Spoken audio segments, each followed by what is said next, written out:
আজকে আমি তোমাদের পরের চ্যাপ্টারটা সমাকলনের পরের চ্যাপ্টারটা শুরু করছি। এটা চ্যাপ্টার হচ্ছে তোমাদের 6A চ্যাপ্টারটা শুরু করছি। দেখো, সমাকলনের প্রথম যে চ্যাপ্টারটা করেছো তোমাদের আমি প্রথমেই বলেছিলাম যে সমাকলন যখন আমরা করব, সমাকলন কিন্তু বা ইন্টিগ্রেশন কিন্তু ডেরিভেটিভের মতো নয় যে কোনো অঙ্ক দিল তাকে আমরা সূত্রের সাহায্যে ভাঙালাম। সমাকলন অঙ্কগুলোর মূল কাজই হচ্ছে আমাদের হাতে যে কটা সূত্র আছে সেই সূত্রগুলোর আকারে অঙ্কটাকে সাজানো।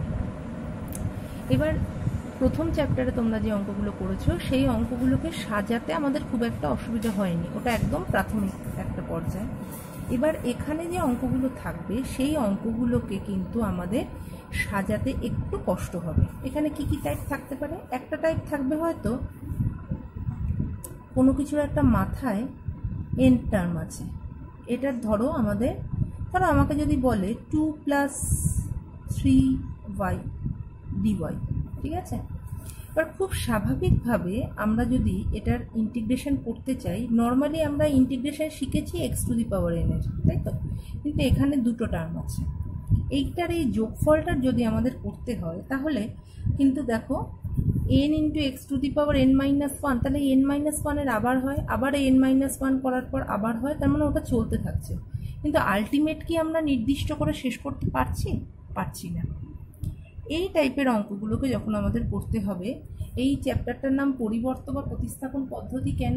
অর্থাৎ এখানে যে টার্মটা দেওয়া থাকবে তার পরিবর্তে বা তাকে প্রতিস্থাপিত করতে হবে কোনো একটা কিছু দিয়ে। অর্থাৎ এইটাকে তখন আমরা কি করে ধরে নেব? ধরো z ধরে নেব। আমি যদি এটাকে z ধরে নিই তাহলে আমি কি পাচ্ছি? 2।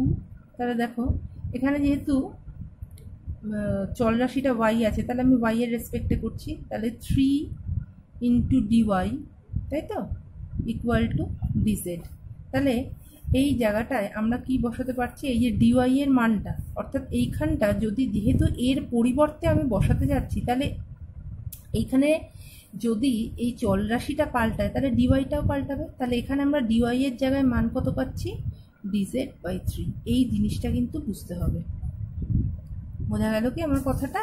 অর্থাৎ আমরা যখন সমাকলনটা করার চেষ্টা করছি, সমাকলনটাকে সহজ করার জন্য এর পরিবর্তে যখন অন্য একটা কিছু বসাবো, এবার এখানে চলরাশি আছে y, তাই আমরা dy এর রেসপেক্টে সমাকলন করছি। কিন্তু এখানে এই চলরাশিটাই যদি আমাদের পাল্টে যায় তখন কি আমরা dy এর রেসপেক্টে সমাকলন করলে হবে না। তখন dy এর জায়গায় আমাদের dy এর এই মানটা বসাতে হবে। তাহলে এখানে আমরা কি পাচ্ছি? z⁴n, আর dy এর জায়গায় কি পাচ্ছি? dz/3। দেখো এইবার তোমরা কিন্তু সূত্রটা জানো, 1/3টা সামনে চলে আসলো, z⁴n dz, তার মানে হলো 1/3 z⁴n + 1/n + c। এবার z এর মানটা বসিয়ে দাও, ঠিক আছে? এইবার কিছু অঙ্ক থাকতে পারে যে অঙ্কগুলো তোমরা দেখলেই বুঝতে পারবে, যে অঙ্কগুলোর মধ্যে এমন একটা কিছু টার্ম থাকবে যেই টার্মটা আরেকটা টার্মের ডেরিভেটিভ। যেমন ধরো আমি যদি একটা এরকম অঙ্ক দিই, x cos x² dx, ঠিক আছে? খুব মন দিয়ে দেখো, এরকম টার্ম অনেক পাবে। এটাকে আমরা এইভাবেও লিখতে পারি, ইন্টিগ্রেশন f(x)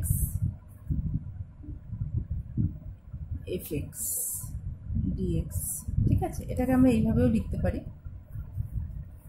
তাহলে দেখো এই অঙ্কটাকে যদি আমাদের থাকে x × cos x², এটাকে কি আমরা কোনো সূত্রে ফেলতে পারছি? তোমরা আগের চ্যাপ্টারে যে অঙ্কগুলো পড়ে এসছো মনে করো, সেখানে কীরকম ছিল? x cos x বা cos x², সেটাকে আমরা হাফ দিয়ে গুণ করে 2 cos² x করতাম, 1 + cos 2x, এইভাবে আমরা করতাম। কিন্তু দেখো এটাকে কিন্তু আমরা কোনোভাবে সারাতে পারছি না। তা এইখানে এই যে টার্মটা আছে x², এটাকে যদি আমরা z ধরি, আমরা কি পাচ্ছি? 2x dx = dz।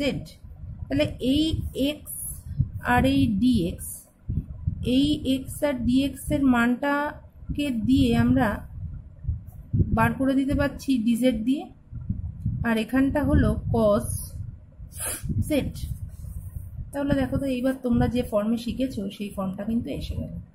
এইভাবে আমাদের অঙ্কগুলো করতে হবে। অর্থাৎ অঙ্কগুলো করার সময় আমাদের সূত্রটাকে মানে যে অঙ্কটা দিয়েছে সেই অঙ্কটার যে টার্মগুলো আছে সেই টার্মগুলোকে কিভাবে অন্য একটা টার্ম দিয়ে প্রতিস্থাপন করতে পারি সেটাই হচ্ছে প্রতিস্থাপন পদ্ধতি।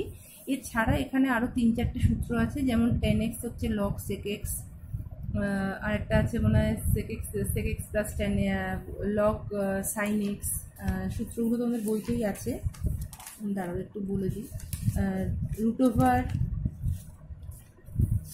dx by root over x, এই যে যেমন আছে তোমাদের একদম শুরুতেই দেখো cosec x equal two log tan x plus 2, sec x integration sec x equal two log sec x plus 10x, cot x equal two log sin x plus cos x। এই সূত্রগুলো কিন্তু তোমাদের কাজে লাগবে, উদাহরণগুলো ভালো করে দেখবে।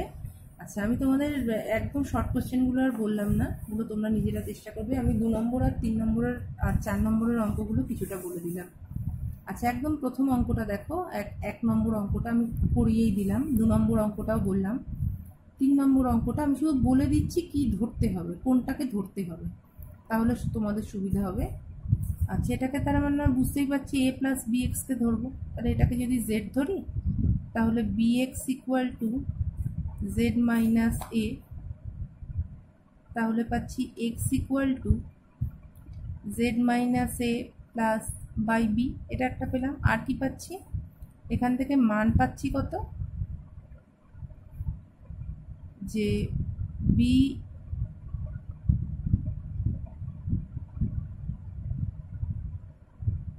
বি ডিএক্স, তাই তো, ইকুয়াল টু ডিজেড। বোঝা গেল কি আমার কথাটা? অর্থাৎ আমরা ধরো যদি তোমরা যদি এই জায়গাটা বুঝতে অসুবিধা হয়, তোমরা এইভাবে ভাববে যে আমরা উভয় পক্ষকে এক্স এর রেসপেক্টে ডেরিভেটিভ করছি, তাই যদি করি তাহলে ব্যাপারটা এরকম আসে তো, b equal to dz by dx, এরকম আসে তো। তাই ডিএক্সটা এখানে চলে আসলো, b dx equal to dz. ঠিক আছে, তাহলে এই যে বি ডিএক্স, তার মানে ডিএক্স এর মান আমরা কত পাচ্ছি, ডিজেড বাই বি, সেটা আমরা এখানে বসিয়ে দিলাম। তাহলে এ প্লাস বিএক্স সমান হচ্ছে জেড, আর ডিএক্স এর জায়গায় বসাচ্ছি ডিএক্স ডিজেড বাই 1/b, তার মানে কি হলো 1/b log Z plus C. তাহলে এখানে জেড এর মানটা বসিয়ে দেবে। আচ্ছা, 4-এর 1 নম্বর অঙ্কটা তাহলে কাকে ধরবো, বুঝতেই পারছি এক্স স্কোয়ার প্লাস 1-কে। 4-এর 2 নম্বর অঙ্কটায় ব্র্যাকেটে যেটা আছে তাকে ধরবো, 5 নম্বরও তাই, 6 নম্বরও তাই। 7 নম্বর অঙ্কটায় দেখো আমরা কি করব, লগ এক্সকে ধরবো। 7 নম্বর অঙ্কটায় dx by x log x, আমরা লগ এক্সকে যদি জেড ধরি তাহলে 1/x dx equal to DZ হচ্ছে, তার মানে তো পেয়েই গেলে ডিএক্স বাই এক্স, এই পার্টটাকে যদি ডিজেড ধরি তাহলে ডিজেড বাই জেড করতে পারবে। আচ্ছা, 8 নম্বর অঙ্কটায় আমরা কি করব, 8 নম্বর অঙ্কটাতেও আমরা 2 এর মাথায় যেটা আছে 2 মাইনাস 3x তাকে জেড ধরবো।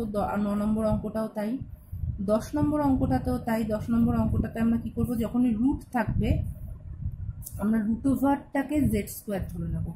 ঠিক আছে, 11 নম্বর অঙ্কটাও লগ এক্সকে আমরা জেড ধরবো। আচ্ছা, আমি 10 নম্বর অঙ্কটা একটু বলে দিই তোমাদের, dx by root over x plus b, ঠিক আছে। আচ্ছা, তাহলে আমরা যদি x plus b equal to, যখন রুট থাকবে আমরা তাহলে এটাকে জেড স্কোয়ার ধরে নেব। তাহলে এখান থেকে আমরা কি পাচ্ছি, ডিএক্স এ dx equal to 2z dz. এই জিনিসটা কিন্তু মনে রাখবে, যখন নিচে রুট আছে বা সেই টার্মগুলোকে আমরা জেড ধরবো না, জেড স্কোয়ার ধরবো। তাহলে ডিএক্স ইকুয়াল টু কী পাচ্ছি, 2z ডিজেড বাই এ। তাহলে এইটার মান পেলাম হচ্ছে ডিএক্স, আচ্ছা এইটার মান পেলাম হচ্ছে ডিএক্স এর মান পেয়েছি কি আমরা, 2z dz বসিয়ে দিলাম, 1/a এটার সামনে চলে আসলো, আর এটার মান z, দেখো জেড জেড কেটে গেল, তাহলে 1/a dz, আচ্ছা 2/a dz, তার মানে 2/a z plus c, z এর মানটা বসিয়ে দাও। ঠিক আছে, ঠিক একইভাবে 11 নম্বরের লগ এক্সকে যদি জেড ধরো, লগ এক্সকে যদি আমরা জেড ধরি তাহলে 1/x dx equal to dz, তাহলে ওটা কি হবে cos z dz। ঠিক একইভাবে 12 নম্বরটাও তাই, রুট এক্সকে আমরা জেড স্কোয়ার ধরে নেব। ঠিক আছে, যে বারবারই বলেছি রুট এক্সকে আমরা জেড স্কোয়ার ধরে নেব, সরি রুট এক্সকে আমরা জেড স্কোয়ার ধরবো, রুট এক্সকে নয়, এক্সকে আমরা জেড স্কোয়ার ধরবো। রুট এক্স তার মানে জেড, তার মানে 12 নম্বর অঙ্কটা কি হচ্ছে cos z বাই জেড, আর এখান থেকে আমরা ডিএক্স এর মান কি পাচ্ছি 2z dz। দেখো এই জেড কেটে গেল, করতে পারবে।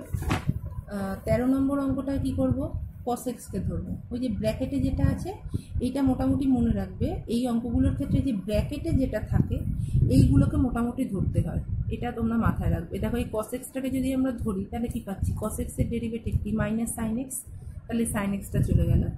এই দেখো এই যে ই টু দি পাওয়ার যখনই থাকবে তখন জানবে এই মাথারটাকে ধরতে হয়। যেমন ধরো এই যে e to the power cot inverse x, cot inverse এক্সকে যদি আমরা জেড ধরি তার ডেরিভেটিভ হচ্ছে 1 + 1/x স্কোয়ার। এখানেও দেখো tan ইনভার্স এক্সকে যদি জেড ধরি এটা পাচ্ছি নিচেরটা। আমি এই তিনটের মধ্যে 15 নম্বরটা করে দিচ্ছি, তাহলে তোমরা বাকিগুলো পারবে।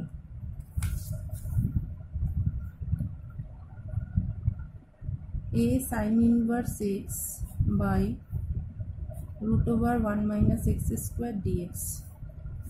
তাহলে আমি যদি a sin ইনভার্স এক্সকে ধরি z, ঠিক আছে, প্রত্যেকটা ক্ষেত্রে তাই আমি তোমাদের সবকটা অঙ্কই বলে দিচ্ছি, তোমরা কিন্তু নিজেরা চেষ্টা করবে।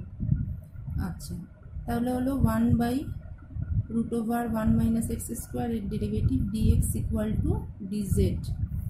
তাহলে এখান থেকে আমরা কি পাচ্ছি, dx/√1 - x square equal to dz by a। তাহলে এখান থেকে কি হচ্ছে ই টু দি পাওয়ার, আচ্ছা তাহলে এখানে আমরা কি পাচ্ছি, দেখো এইটাকে আমরা জেড ধরেছি, জেড লিখলাম, আর এই যে dx বাই এটার মান পেয়েছি কত, dz বাই a। তাহলে 1/a-টা বাইরে চলে আসলো, e to the power dz, z dz এর তোমরা ইন্টিগ্রেশন করতে পারবে। আচ্ছা ঠিক তাই পরের অঙ্কটাও তাই, এই রুটের মধ্যে যেটা আছে এটাকে আমরা ধরবো, তাহলে দেখো এক্সট্রা পেয়ে যাচ্ছি। 16 নম্বর x square plus 1 equal to z square. Okay, তাহলে এখান থেকে আমরা কি পাচ্ছি 2x dx equal to 2z dz, তাই তো। তার মানে x dx equal to z dz। এই অঙ্কগুলোর ক্ষেত্রে বারবার বলছি মনে রাখবে, রুটের ভেতরে যেটা থাকবে সেইটাকে কিন্তু যদি রুট থাকে তাহলে আমরা স্কোয়ারে ধরবো, তাহলে আমাদের দেখবে যেহেতু একটা টার্ম থেকে যাচ্ছে এটা বাদ হয়ে যায়। তার মানে দেখো x√x স্কোয়ার প্লাস 1 dx, তাই তো। তাহলে এখান থেকে আমরা x dx এর মান পেয়ে যাচ্ছি কি z dz, আর এইটার মান কত আছে, রুট মানে z, তার মানে z স্কোয়ার dz। এবার করতে পারবে। আচ্ছা এইবার দেখো তারপরের অঙ্কটা, ওইটা কিউব আছে, আমরা কিউব, ওই যে কিউব রুট আছে তাহলে ওইটাকে আমরা কিউব ধরবো। নিচেরটাকেও তাই, এই অঙ্কটা বলে দিয়েছি। আচ্ছা 19-এর 1 নম্বরটা দেখো, 19-এর 1 নম্বরটা দেখো কি দিয়েছে, আমি একটা লাইন বলে দিই, sin square x by cos to the power 4 dx। তাহলে এটার থেকে আমরা কি পাচ্ছি, এটাকে যদি আমরা ভাঙিয়ে নিই, দেখো tan স্কোয়ার এক্স, আচ্ছা sin square x by cos square x into cos square x লিখতে পারি তো। তাহলে এখান থেকে আমরা পাচ্ছি tan square x into sec square x. আচ্ছা এবার যদি আমি tan x-কে z ধরি, tan x-কে যদি z ধরি তাহলে sec square x dx equal to dz লিখতে পারি তো। তাহলে sec স্কোয়ার এক্স dx এই পার্টটাকে dz লিখে দিলাম, আর tan x-কে z ধরি, তার মানে z স্কোয়ার dz হয়ে গেল। আচ্ছা পরের অঙ্কটাও তাই, রুট এক্সকে আমরা z স্কোয়ার ধরবো, একই টাইপের, এই যে 19 আর 20 একই টাইপের, তাকে নিজেরা চেষ্টা করবে। আচ্ছা পরেরটা আছে কি 1 + log x তার হোল স্কোয়ার, 1 + log x-কে আমরা ধরবো। নিচেরটাও তাই, 21 নম্বরটা x + cos x-কে আমরা ধরবো, z3, ঠিক আছে। 21 নম্বরেরটা x + cos x-কে যেহেতু কিউব রুট আছে আমরা জেড কিউব ধরবো। তাহলে 1 মাইনাস সাইন এক্স পাচ্ছি ইকুয়াল টু 3z² dz। ওকে, তাহলে আমরা ইন্টিগ্রেশনটা কি পাচ্ছি, 1 মাইনাস সাইন এক্স ডিএক্স, এটার জায়গায় বসিয়ে দিলাম 3z² dz। আর নিচে আমরা যেটা আছে সেটার জায়গায় আমরা কি লিখতে পারি, z। দেখো অঙ্কটা এসে গেছে 3z dz। এবার তোমরা করতে পারবে। পরের অঙ্কটাও তাই, ওই যে √1 প্লাস কস এক্স, এটা আচ্ছা 23 নম্বরটাও তাই। 25 নম্বরটা তো দেখেই বুঝতে পারছো x² ধরতে হবে। 22 নম্বরটাও তাই, √1 প্লাস সাইন এক্স, আর উপরে আছে কি কস এক্স। আচ্ছা, √1 প্লাস সাইন এক্স এটাকে আমরা কি লিখতে পারি, cos x plus 2 sin x plus 2 তার হোল স্কোয়ার। তাহলে cos x প্লাস 2, এটাকে এই অঙ্কটা তোমরা আগের চ্যাপ্টারেও পড়েছো। cos x কে আমরা কি লিখতে পারি, cos x কে লিখতে পারি cos square x/2 minus sine square x/2, তাই তো, cos 2x এর সূত্র। আর নিচের যেটা আছে 1 প্লাস সাইন এক্স, এটাকে আমরা কি লিখতে পারি, sine x plus 2 plus cos x plus 2 তার হোল স্কোয়ার। তার মানে রুট থাকলে এটা থাকলো, তার মানে এটাকে আমরা a plus b a minus b সূত্রে ভাঙালাম। ভাঙালে কি পাচ্ছি, প্লাসটা কেটে গেল, মাইনাসটা খালি থাকলো, তারপরে x/2 কে আমরা জেড ধরলাম। 24 নম্বরে আমরা, আচ্ছা cot x এর কি হয়, 1 cot x এর ডেরিভেটিভ কি হয়, সাইন cos স্কোয়ার এক্স, তাই তো। তাহলে 1 মাইনাস cos স্কোয়ার এক্স মানে 1 plus cos square x, 1 minus cos square x মানে cot স্কোয়ার এক্স, ঠিক আছে। তার মানে এক্স প্লাস cot x, এই টার্মটাকে আমরা ধরবো এক্স প্লাস cot x। আচ্ছা পরেরটা দেখো 26 নম্বর, এটা x plus log sine x, এই টার্মটাকে আমরা ধরবো। তাহলে এক্স এর ডেরিভেটিভ 1, লগ সাইন এক্স এর ডেরিভেটিভ কত, এর ডেরিভেটিভ হচ্ছে লগ সাইন এক্স মানে কি 1 by sine x, sine x এর ডেরিভেটিভ cos x, তার মানে cot x, 1 plus cot x এসে গেল। এখানেও আমরা e⁻x কে ধরবো, এখানে আমরা 1 বাই এক্স কে ধরবো, শুধু 1 বাই এক্স কে ধরবো, তার মানে e⁻z, আর এই পার্টটা দেখো dz এসে যাবে। এখানে আমরা এক্স কিউবকে ধরবো। তোমাদের সবসময় মনে রাখতে হবে যে টার্মটাকে সেই টার্মটাকেই আমরা ধরবো, যে টার্মটাকে ডেরিভেটিভ করলে আর একটা টার্ম আসছে সেই টার্মটাকে আমাদের খুঁজে বার করতে হবে। যেমন ধরো যখন এই যে কিউব মাথায় যখন অ্যালজেব্রিক কোনো সংখ্যা থাকবে সেটা ডেরিভেটিভ করলে কমবে, কিন্তু ভগ্নাংশে থাকলে কি হবে, বাড়বে। তাই দেখো এখানে আমি এক্স কিউবকে ধরলাম, এখানে আমি 1 বাই এক্সকে ধরলাম, e⁻x আগে পরে একই থাকবে। এই পার্টটার ডেরিভেটিভ করলে এই পার্টটা আসে। ঠিক একইভাবে এই অঙ্কটা কিন্তু একটু অন্যরকমভাবে করতে হবে। 30 নম্বরটা আমি করে দিচ্ছি।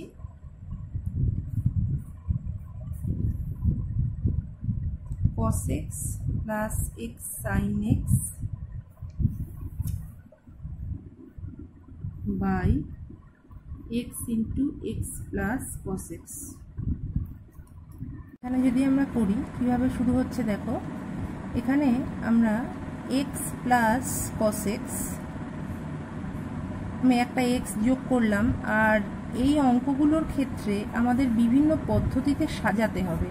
তাই তোমরা যদি আমাকে জানতে চাও যে দিদি এইটা আপনি করলেন কেন, এইটা উত্তর দেওয়াটা বেশ টাফ। তার কারণ এই অঙ্কের জন্য এটা করা প্রয়োজন। তাই এই অঙ্কগুলো তোমরা যত প্র্যাকটিস করবে তোমরা তত বুঝতে পারবে। dx, ওকে। তা আমরা তার কেন আমি করলাম, এক্স প্লাস cos x এর ডেরিভেটিভ করলে আমি পাচ্ছি 1 plus sine x, 1 minus sine x. তা এখানে কি 1 মাইনাস সাইন এক্স আছে, নেই। তাহলে আমি এমনভাবে সাজাবো যাতে 1 মাইনাস সাইন এক্স আসে, সেই জন্য আমাকে এটা করতে হবে। তাহলে এক্স প্লাস cos x এটা কেটে গেল, তাহলে হলো dx বাই এক্স।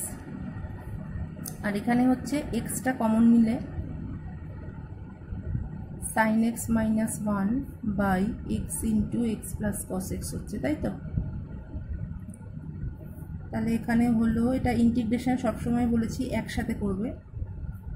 আচ্ছা এক্স এক্স কেটে গেলে হলো sine x minus 1 by x plus cos x। এবার দেখো আমরা যদি এক্স প্লাস cos xটাকে ধরে নিই জেড, তাহলে উপরের পার্টটা চলে আসছে, পারবে তোমরা। 31 নম্বর অঙ্কটা, এই অঙ্কগুলো তোমরা করেছো। 2 cot ইনভার্স 2 tan ইনভার্সের এই সূত্রগুলো তোমরা কিন্তু করেছো। তাহলে এখানে 1 minus cos x 1 plus cos x, এখানে আমরা কি ধরবো, ওখানে cos x ধরে নিতে হবে। তাহলে 2 cot inverse x করলে সেই cos 2 থিটার সব সূত্রগুলো আছে না, সেই সূত্র করতে হবে। এবার দেখো 1 নম্বরের অঙ্কগুলো। 1 নম্বরের অঙ্কটায় বুঝতেই পারছি tan inverse x plus 4 এটাকে আমরা z স্কোয়ার ধরবো। তারপরের অঙ্কটায় রুট যেগুলো আছে সেগুলোকে ধরবে। তারপরের অঙ্কটায় tan cube 2x। আচ্ছা, আমরা যদি tan 2x কে ডেরিভেটিভ করি, সেখান থেকে আমরা পেয়ে যাচ্ছি tan cube x কে যদি আমরা z ধরি। আচ্ছা, তারপরটা 4 নম্বরটা বেশ ইন্টারেস্টিং অঙ্ক। 4 নম্বরটা আমি একটা লাইন দেখিয়ে দিই। x to the power 5 by root over 1 plus x cube, এই পার্টটাকে আমরা ধরবো। ঠিক আছে, খুব ভালোভাবেই জেড স্কোয়ার ধরবো, বুঝতে পারছো। তার মানে হলো 3x square dx equal to 2z dz. এবার দেখো এই এক্স টু দি পাওয়ার 5টাকে আমরা কি লিখতে পারি, x cube into x square লিখতে পারি।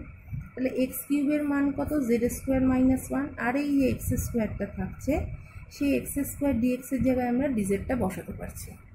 বুঝতে পারলে? তার মানে আমরা কি লিখব, এইখানটা আমরা লিখব যেমন আছে তেমনই লিখো।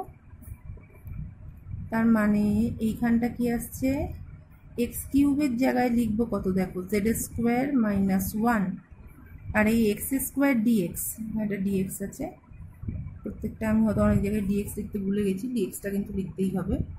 আর এইখানে দেখো এই যে এক্স স্কোয়ার ডিএক্স এর মান কত, 2z ডিজেড। তাহলে এর মান হচ্ছে 2z ডিজেড, আর নিচেরটার মান হচ্ছে কত, জেড। দেখো জেড কেটে গেলে, এবার তোমরা ইন্টিগ্রেশন করতে পারবে। তারপরেরটাও তাই, এক্স প্লাস 1কে আমরা ধরবো। আচ্ছা, তারপরটায় লগ কস এক্সকে ধরবো, 7 নম্বরটায় লগ সাইন এক্সকে ধরবো, 8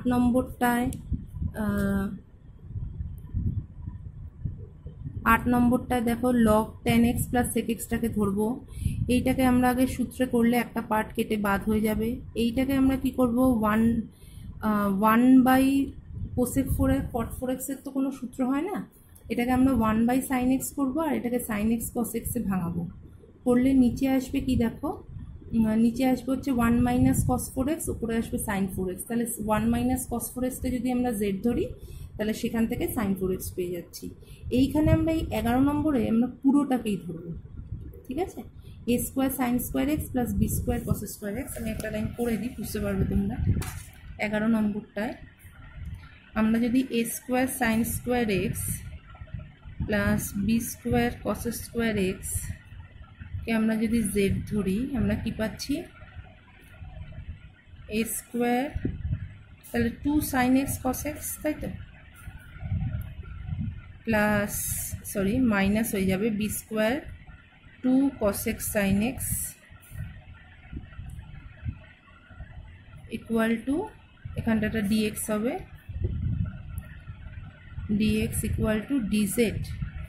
তাহলে দেখো, তাহলে সাইন 2x হচ্ছে, সাইন 2xটাকে যদি আমরা কমন নিতে পারি, তাহলে পাচ্ছি কি, a square minus b square dx equal to dz. তাহলে এখান থেকে আমরা ডিএক্স এর মানটা কি পাচ্ছি, ডিএক্স সাইন 2x এর মানটা dz by a square minus b square. এবার দেখো এই মানটা এখানটা বসিয়ে দাও।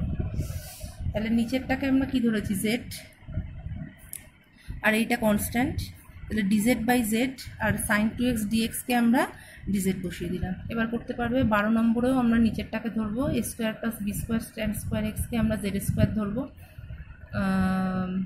13 নম্বরও তাই, ওটাকে আমরা নিচের পার্টটাকে জেড স্কোয়ার ধরবো। 13 2 নম্বরটায় দেখো কিউব রুট আছে, তাহলে এখানটা আমরা কিউব রুট ধরবো। এটাকে আমরা আগে করণী নিরসন করে নেবো, এটাকে দুটোকেই করণী নিরসন করে নিয়ে তারপর অঙ্কটা করব। এই অঙ্কটা 15, আচ্ছা এই অঙ্কটাও তাই। আচ্ছা 16 17 এই দুটো অঙ্ক কিন্তু একটু অন্যরকম।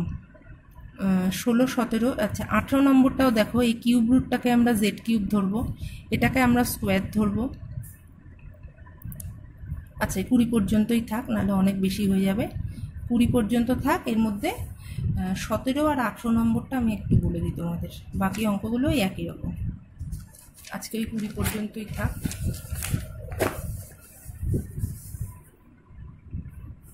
আচ্ছা আচ্ছা 17 নম্বরটা কি বলছে দেখো,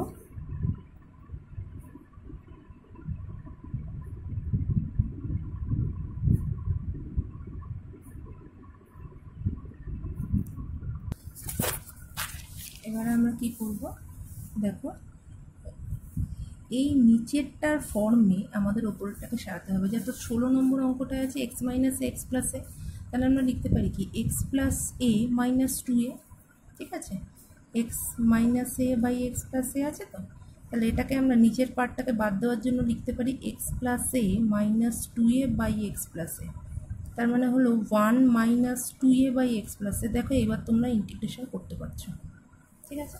ঠিক একইভাবে এটাকে সাজাতে গেলে আমরা কি করব, 2 কমন নিলাম, তাহলে x plus 3/2 by 3x minus 4 dx.